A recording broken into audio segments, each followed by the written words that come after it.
We're going to turn it over to Ira, who is going to give us a teaching about Leonard Bernstein and his relationship to Psalms. Ira, take it away. Good morning, everybody. Harold, do I have hosting rights now? No, I think that, let me see. Tasha, can you give Ira co-host rights so he can share the screen? Will do. All right. So let me pin you so we're all looking at you. Okay. Go ahead. I will start. So good morning, everyone. So I'm going to be talking a little bit about the second movement of Bernstein's Chichester Psalms, which is a work that we all are familiar with by now, I think, or many of us are. But there are some things about it that you probably don't know.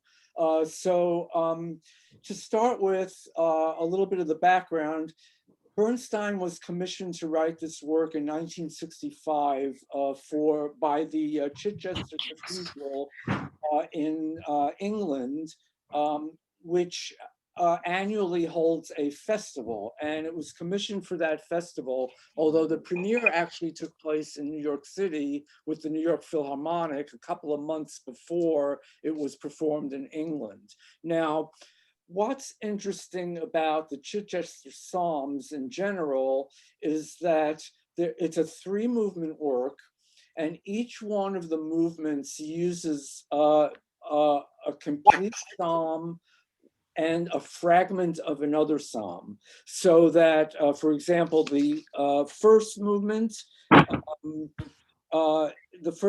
has a fragment of Psalm 108, and then the complete Psalm 100. The second movement, which we're going to be listening to, is the complete Psalm 23, which we're studying, and then a fragment of Psalm 2.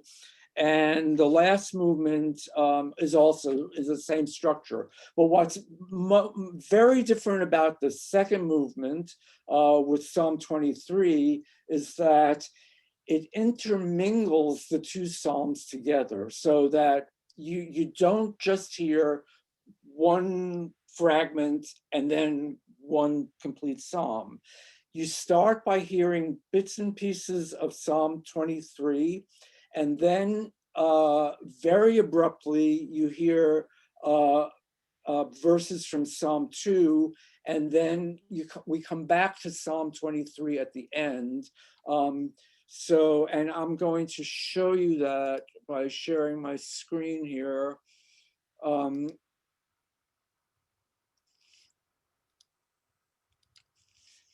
So can you see that? Yes. Okay, great. So Psalm 23 begins with Adonai Ro'i, which was written, Bernstein set this to be sung by a boy soprano or a countertenor, but he stipulated that it should not be sung by a woman's voice. So it starts with the soloist and then goes to Hema Yinachamuni, and then very abruptly you'll hear Lama Ragshu Goyim come in, and verses 1 through 4 is sung by the tenors and basses, and then Psalm 23 comes back, and in the background there's bits of the agitation and the tumult of the Psalm 2 portion. So that's structure of the second movement is quite unusual, and from my point of view, makes this a very brilliant piece of music. I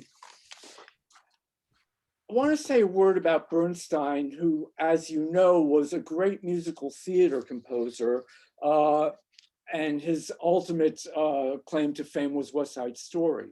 Why am I telling you this in relationship to the Chichester Psalms?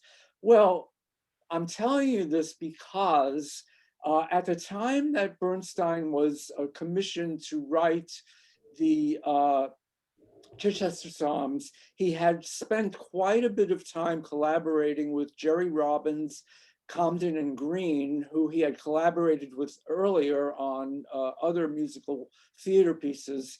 And they were working on a musical theater setting of Thornton Wilder's Skin of Our Teeth. That project got abandoned, and Bernstein was quite upset about that. What he ended up doing was using a lot of the material that he wrote for Skin of Our Teeth and incorporated that into the Chichester Psalms.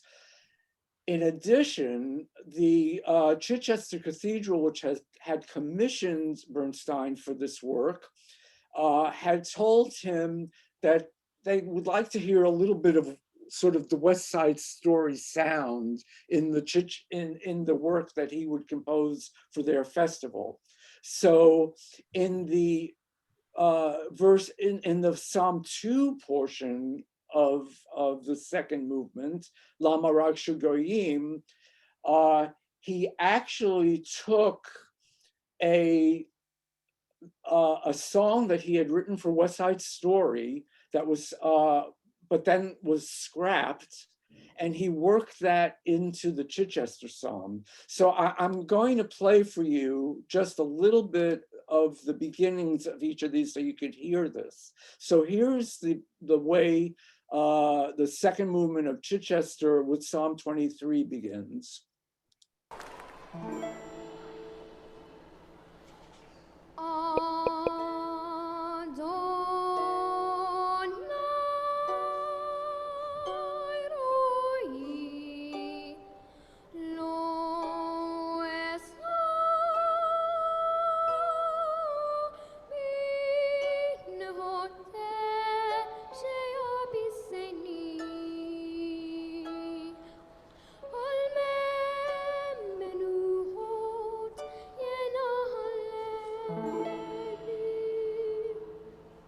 Okay, so that's the opening of Psalm 23.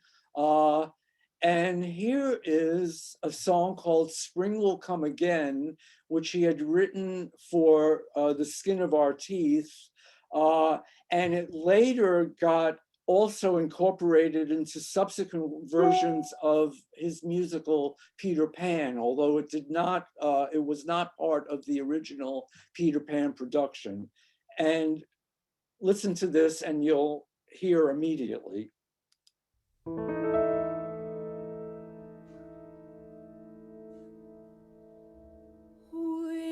Winds may blow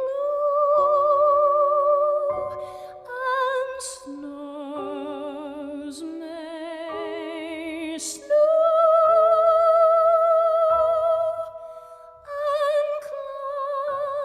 May come and hide the moon.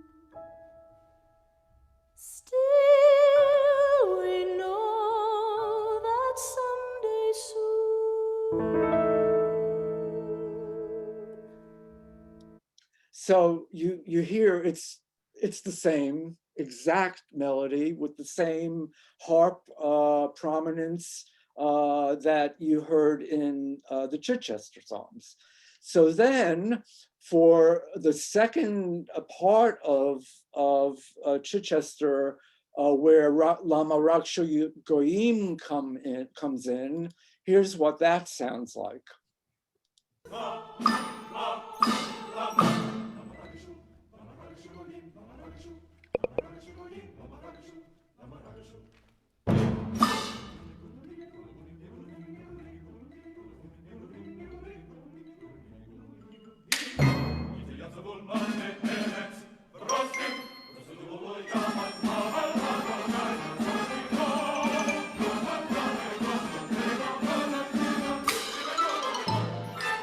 Okay, so you hear it's very lively, agitated, lots of percussion, and very reminiscent in some ways of West Side Story.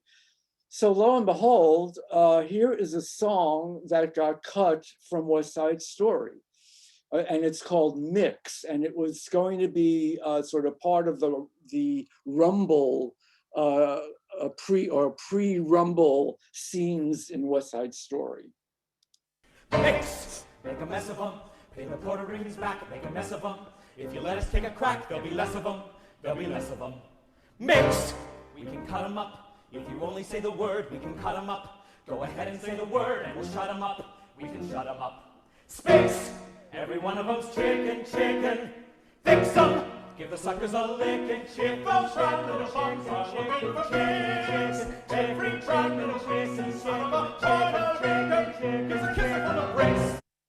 Okay, so there you see, it's again exactly the same melody, exactly the same treatment of words. So Bernstein, as a theater composer, a musical theater composer, had great influence on so much of his works. And I could talk more about this, but I know Harold is a little bit pressed for time today, so I'm not going to go into any more details. But I think that knowing this gives you a different perspective on what you hear when you listen to the Chichester Psalms. Other parts of songs that were meant for Skin of Our Teeth also show up in the first and the third movements of Chichester Psalms. But let's just listen to the entire second movement of Chichester now, which again is Psalm 23 in totality, intermingled with verses from Psalm 2. And I would like to dedicate this listening and teaching about Chichester Psalms to a very dear friend of Kenneth's and mine who died this weekend. Her name was Linda Cower. And I want to dedicate this to Linda's memory. So here is here is the second movement of Chichester.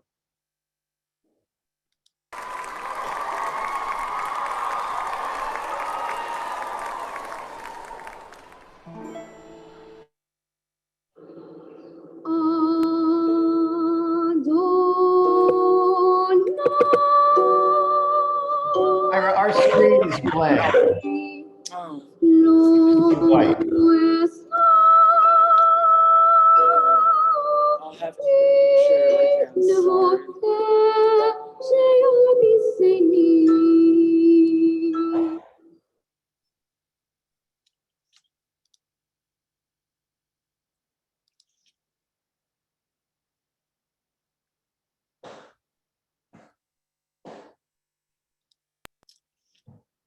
That's it.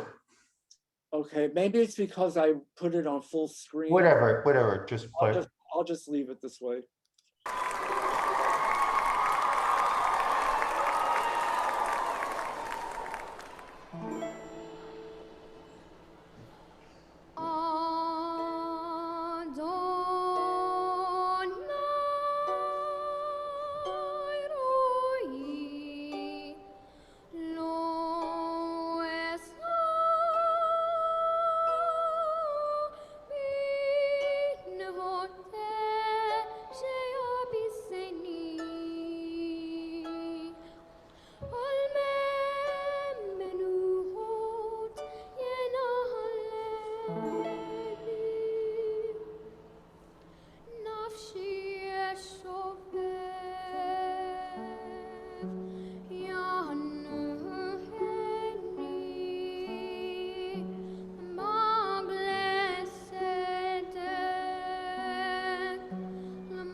So there you have it. Wow, Ira, thank you so much. That was fascinating. I've heard this before many times, but can you take your screen down? But I never understood, without studying it, never understood it. So Ira, thank you. That was truly remarkable. I will go back and listen to this again. And I certainly hope that you come back and teach us again. So here's what I would like to do today. I would like to break up into groups of, can we do groups of 4 today? Tasha? Yes. And since we've sort of, so, and then everyone each group take one verse. Don't spend a lot of time figuring out what it was, just someone say, why do we do verse this, and do that verse. Go through the colored marker project and see what you can do to find the names of God, the 3-letter roots, the prefixes and the suffixes, and try to give a basic translation of your verse, not based on something that you've read before. And we will come back and we will discuss it. And I think that since we're already at 10:19, if those of you who can, Tasha, can we go to 11 today? Is that okay with you? Or is that okay? I have a meeting, but I can make one of you host. Okay, And so we may go over a little today, but why don't we spend 15 minutes in our groups looking at our verse. Again, just choose one of the verses, and I'm hoping that when we come back, each of the verses is covered by someone. So Tasha, why don't you send us into groups of 4, and I will go back and forth between groups. So there's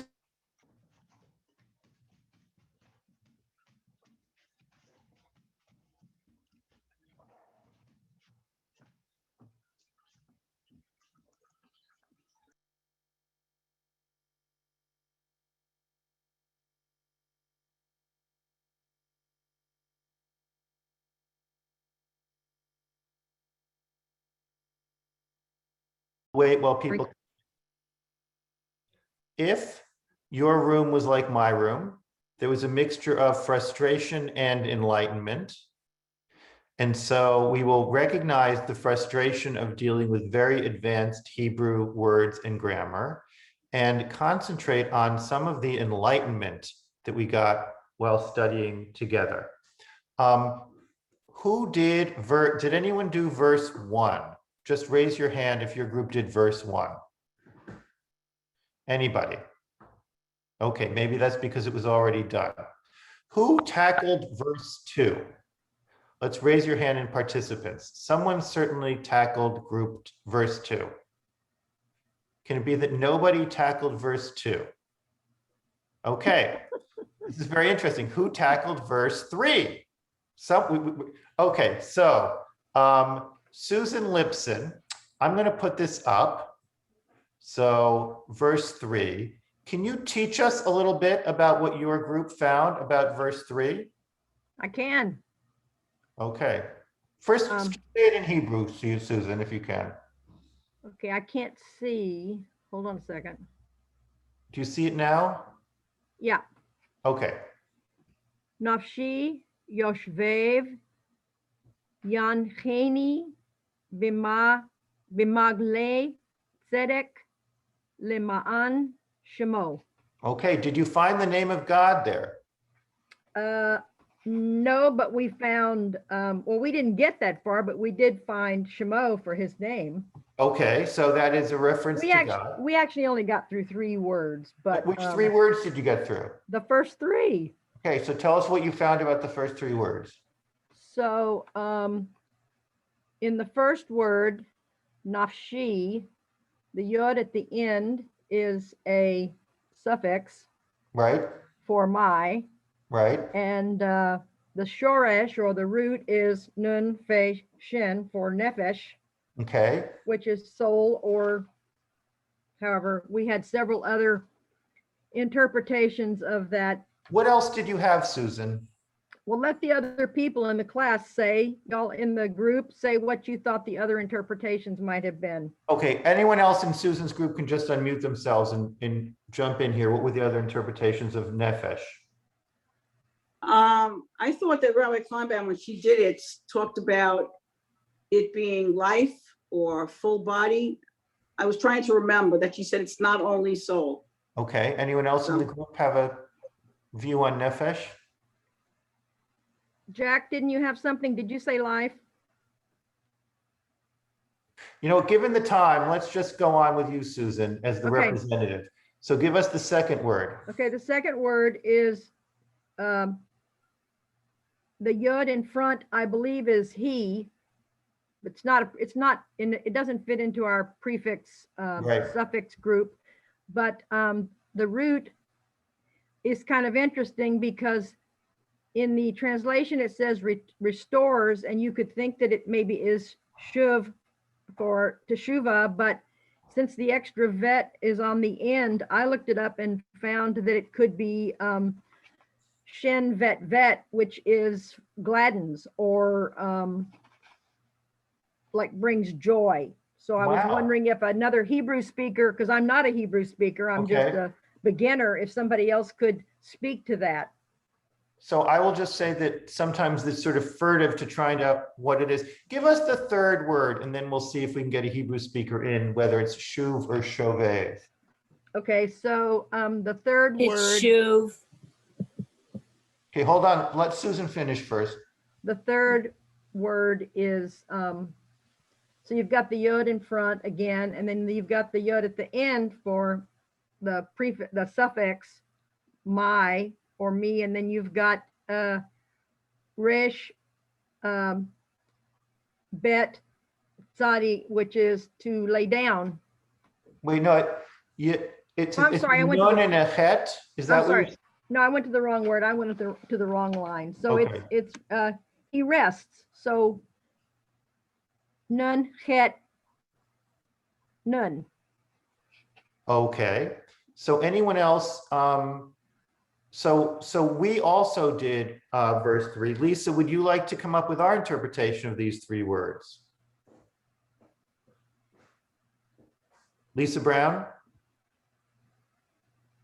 Here, I'm here. Okay, what did So, we come up with for these three words? So nafshi was, well, it's translated as my life breath, the breath of life, but also neck was something that Harold brought up, that it can be neck, which blood flows through, like the life force flows through, but it really refers to life force. It doesn't refer to the eternal soul in the way Christians do. It's really a life force of this life, nafshi, my soul. Yeshovev returns or restores, and that yod at the beginning is he, so he restores. And Yenacheni, which is going to, he leads me the Magledetic on paths of righteousness. Okay, so just with these three words, we have a dozen hands up and a dozen interpretations. I'll just be a little clearer that nefesh, Alter makes a note that nefesh is throat or neck, and in Jonah, where there's mayim ad nefesh, which is water up to something, and it's often translated as water up to my soul, to translate it as water to my neck, up to my neck makes more sense. We believed that Yeshovev came from shuv, to turn, which does mean that teshuva comes from the same thing, turning, to return, literally. And Yancheni, we found the nun and the het as the root, and to lead. Although such an interesting exercise, Lisa had a copy of the Brown-Briggs driver, which we will show in another class to try to look at this. Let me look at who has her hand up. So Jeremy Lawrence has his hand up. Jeremy. Am I unmuted? So my root for in Hanani is nun het hey,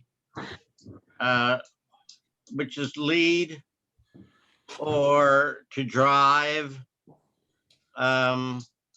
It's also the root in the previous verse, Yenachaleni. Okay. And my reference is Brown Drivers Briggs, page 634 and 635. And interesting, Nahal, and all of that. This is confusing things. No, go ahead. Go with the Nachal, Jeremy. Nahal means demon. Huh. Does it also mean river stream? Well, river stream. Yeah, where am I? We'll drop that for now, but thank you for pointing out that the nun het here and the nun het here are from the same root, correct? And there seems to be a force of the way a shepherd would drive a flock, right? Not just I would lead another person by her hand someplace. Harold, I have to object. Niena Haleni. Go ahead, doesn't- please teach us. Don't object. Teach us, Yeah, correct us or so teach us. The word Yena Haleni doesn't have the letter chet, nachal, or yencheni. There is no nachal here. There's no lamed here. Okay. This is really to lead, lehanchot.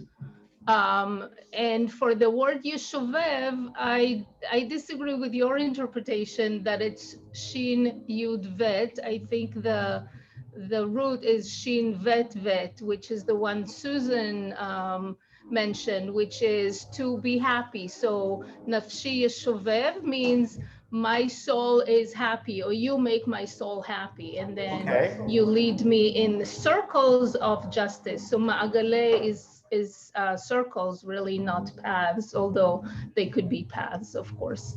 So let me say this, Yael. So is menuchot and no Yenachaleni. This is not Yenachaleni. That it's a hey, not a chet. Yenachaleni. Okay. Thank you. Yes. Thank you. So it just shows how we can do some misreadings here if we're not very careful. So Yan Cheni is different from Yenahaleni. Right, because it's not a chet in Yenahaleni. I would say that in the music of the psalm, there is some, when you hear them, there is some relationship between those two sounds. So it's possible that the poet picked those out. And then you're saying, so give us maga, teach us about magle. Ma'agal is a circle. And it's I don't know, from an Israeli perspective, you know, all these hora, the circles of dancing, that's what comes to mind. So it's a circle of tzedek, justice.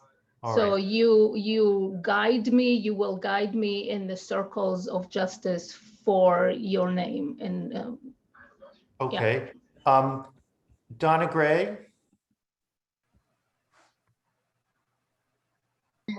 I just have a question, and Yael, hopefully you can answer this. I remember being in Israel and being at a Nachal, which was a new army installation kibbutz. What is that the same word? So it's actually an acronym, Nachal. It's one of the branches of the army for people who, rather than fight, they go create a new kibbutz usually. And I am blanking on what Nachal is an acronym for, but probably they chose that acronym because it does sound like a river, something peaceful with water. Okay, let me go Thank you so much. Let me go to Judy Hollander.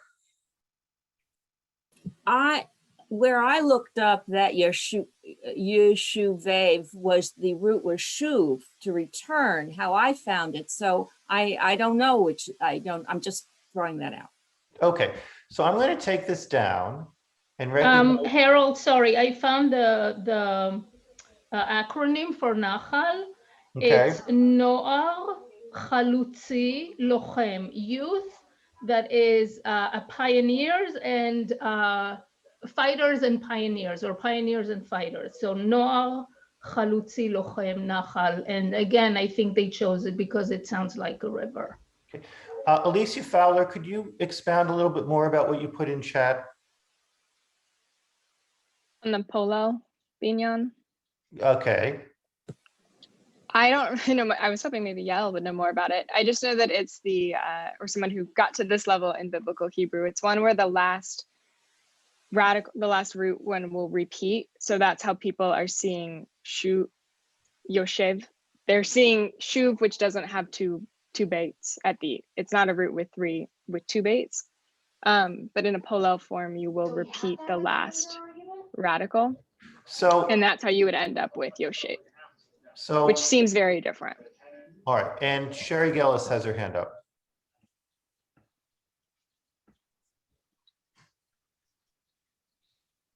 Sherry? Yes, I couldn't unmute. And my question was, I keep putting my hand up and down. How does nefesh get to nafshi? Okay. Nafshi, the E ending, which is the Yeah. suffix, is it's possessive. So nefesh is let's call it life force, and nafshi is my life force. Like shame is name, and shemi is my name, and shemo in this line is his name. Okay, okay. I Right. don't understand the vowel changes in these things, but You know what? So A, who learned something from this exercise? Okay, something at all. Okay, who's a little confused and a little frustrated from this exercise? Right, and I think that this is what really digging deeper, which we can do with these 57 words, proves to us that there is some discussion in nefesh.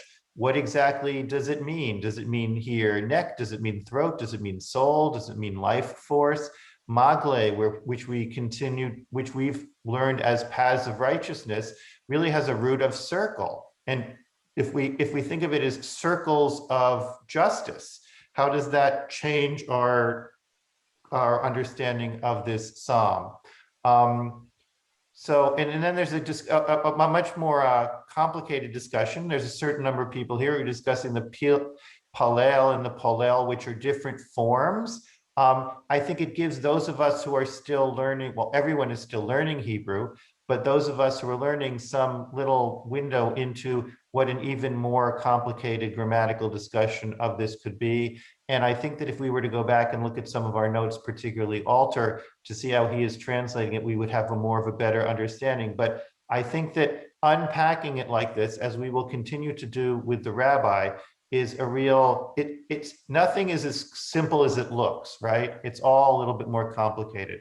So anyone else in just a couple of minutes, put up their hand and say what they learned today, not necessarily just one particular verse, just I learned something today and what I learned was. Anyone? Okay, Lori Krotman, what did you learn today? Well, I think that focusing on the verbs is really important because the verbs are the things that move you through the psalm, and the different interpretations. Like we did the fourth verse. So I walk through the valley. So you walk, you fear, you're comforted. You know, there are a lot of verbs, and I never thought how important the verbs were in these pieces. Wow, and if you can take one thing away from any study of Hebrew, it's the verbs are what makes it all work, and the roots, the verbal roots that get changed into nouns and have very different meanings. Okay, Linda. I learned not to be intimidated. Wonderful. Wonderful. That's great. That is a I really learned that I important can lesson. really learn. Okay, and anyone else like to leave us with another learning or takeaway from today? Lisa Brown. So, I've studied pretty intensively for the past 10 years, and I don't consider myself to be unknowledgeable, but I still walk into many circumstances where I don't know what the heck they're talking about. And, for those of you who are beginners and feeling frustrating, I still feel that all the time. It's a 2,000-year history with language changes and all kinds of exegetical writings. And it's a circular tradition. It's not linear. So, as you immerse yourself in it, you will learn, right? So don't let yourself get discouraged. It's just an amazing journey. Sarah Siegel. I'm just reminded, I can't remember what the occasion was, but Rabbi Kleinbaum brought the former leader of Rabbi Noah, the former leader of Jerusalem Open House, to one of our sessions. And she said, I said to her, I just want to throw up my hands with now this new gender stuff, this non-binary stuff coming out in Hebrew. How the heck am I supposed to now learn that as well? She said, don't ever think you're gonna, if I'm paraphrasing, do you all remember? She said, don't think you're gonna learn it. Just delight in the riches of Hebrew. Hebrew is a vast, endless playground for you. You know, just don't ever think you're gonna get fluent. Don't even worry about ever getting fluent. Just keep immersing yourself in it. I thought that was beautiful. Nina Lubin. Thanks, Harold. Over the past couple of months, I've really had a growing appreciation for Chavruta study and how fruitful it can be. And today really solidified it for me with the three people in my group who came prepared. They had their Briggs, they had their Sepharia, they had their translations. And one of the main things I learned from today was that their interpretations and translations are as valid to me as the Talmudic scholars. Okay. That especially for this age and stage, and what a pleasure it is. And I guess the Talmudists have known this for years. When prepared people sit down in a group, focused, just what a learning experience it is. It also encourages me to go back and re-prepare because I've learned resources to bring to this that I didn't know about, and I'm going to go back and reread it and relook at it with the Magle Tzedek as the circle of justice. Donna Gray? I just want to go back to the beginning, and my main takeaway from today is about the Chichester Psalms and how they requested something that sounded like West Side Story, and what Ira brought, reflecting back the source and how it was the same music was used in both ways, was fascinating. I loved it. Thank you. Well, and speaking of which, I've been made co-host so that Tasha, let's all thank Tasha for getting us out and back safely. Tasha, can we have the room for a little while longer just to listen to a little bit more Bernstein on our way out? Absolutely. I'm going to make you host. Okay. And Ira, thank you so much for that explanation. And I'm not sure what's going to happen tomorrow, whether the rabbi is going to be able to make it or not. If the rabbi's not here, I think we will just continue and go back in the groups and look at a verse again and report out, which I thought was very useful. And if the rabbi's back, I never know what the rabbi is going to do, and we will just take our cues from her. So thank you, everybody. This is hard work. And I think that 14 months ago, we never could have imagined that we were going to be dividing into these small groups and look at the very, very fine points of all of the grammar. So Ira, would you like to cue up the Chichester Psalm again for us? And people can listen for as much as they want. Sure. Give me a second here. Okay. And always, everybody has my email. If there was something that was unclear, something that could have been done better today, please let me know. And we will continue our work on the 57 words of Psalm 23. Okay, you ready? Ready. Okay. Whoops. But am I ready? What happened to this? Okay.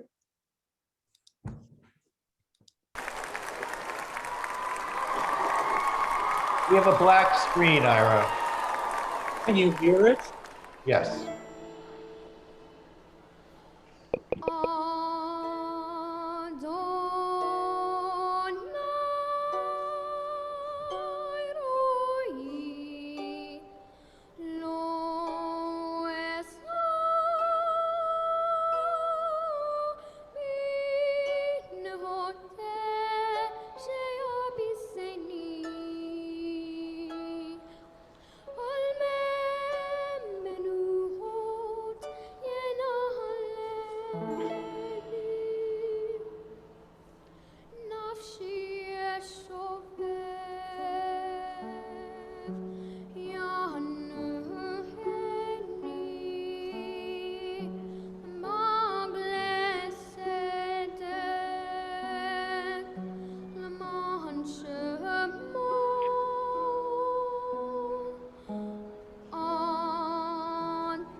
All right, everyone. See you tomorrow.